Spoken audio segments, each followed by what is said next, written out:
আর কুটুস কুটুস করে বাদাম খেতে বসেছে মুনি। পাপি বাদাম খাচ্ছিল, ব্যাস সেই দেখো ওরও চাই।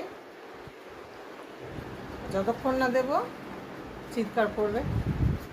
সে চিৎকার করে বাড়ি মাত করলো, এখন বাদাম খাচ্ছে।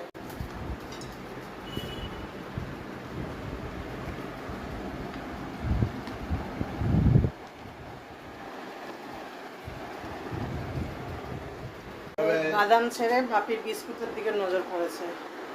বাপি বিস্কুট খাচ্ছে, ব্যাস ওকে কোকেও খেতে হবে। ও হাত তুলতে পারবে না। আমি দেবো না, হাত না দিই। হাত তোলো, হাত তোলো, হাত তোলো। হাত তোলো, কে খাবে বিস্কুট? এই অল্প দেবো। বাদামের পর এবারে বিস্কুট হলো। এবারে দেখতে যাবে দাদা কি খাচ্ছে। যে যা খাবে একটু একটু করে চাই, ওকে ভাগ দিতেই হবে। না